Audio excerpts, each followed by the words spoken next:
경제 뉴스를 픽해서 전해드리는 강성규의 픽. 첫 번째 키워드 확인할까요?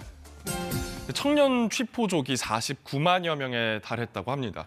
통계청이 15세에서 29세 청년들을 대상으로 경제 활동 상태를 조사한 결과인데요. 일을 하지 않고 있는데 취업이나 진학 준비를 하는 것도 아니고 군 입대되기도 아닌 그야말로 그냥 쉰다고 답한 청년이 49만 7천 명이나 됐습니다. 지난 2003년 통계 작성 이래 가장 큰 규모고요.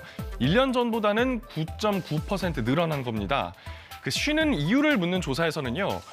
몸이 좋지 않아서가 39%가량으로 가장 많았고요. 원하는 일자리를 찾기 어려워서 퇴사 후 계속 쉰다는 응답이 뒤를 이었습니다. 이거는 전체 연령을 대상으로 물어본 거여서 청년층만 떼어놓고 보면 몸이 좋지 않아서라는 비율은 좀 낮아지고 원하는 일자리를 찾기 어려워서의 비율은 조금 더 높아질 것으로 예상이 됩니다. 한편 지난달 청년 취업자는 385만여 명, 고용률은 45.5%로 1년 전보다 모두 감소했습니다. 두 번째 키워드 살펴볼까요?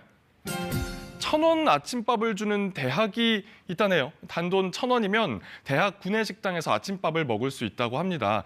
지난 2017년부터 정부가 실시해온 사업인데요. 학생은 1,000원만 내면 되고요. 정부가 1,000원, 학교가 일부를 부담하는 구조입니다. 올해는 참여 대학이 41개 학교로 늘었고요. 지원 대상 학생도 68만여 명입니다. 아침 먹는 습관을 기르고 쌀 소비 문화를 확산하자는 취지인데 실제 학생들 반응도 좋다고 하네요. 지난해 설문조사 결과 이 사업이 계속됐으면 좋겠다는 응답이 99%에 달했고요. 10명 중에 9명은 아침밥의 중요성을 느꼈다 이렇게 답했다고 했네요. 좀 밥 잘 챙겨 먹자고요. 세 번째 키워드 살펴보겠습니다. 요즘 결혼식장 가면 40대 신부 드물지 않죠? 지난해 40에서 44세 여성의 혼인 건수는 1,900여 건으로 20에서 24세 여성보다 800건 이상 많았습니다.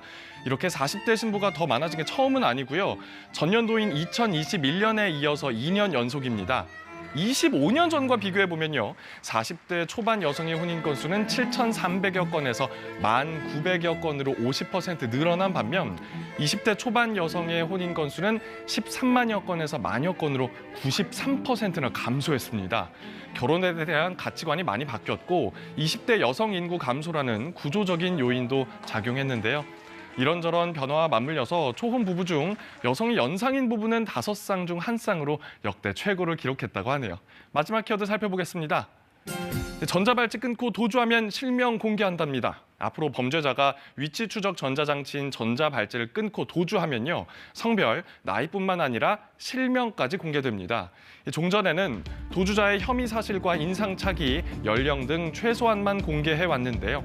법무부가 관련 규칙 일부 개정안을 지난 17일부터 시행했습니다.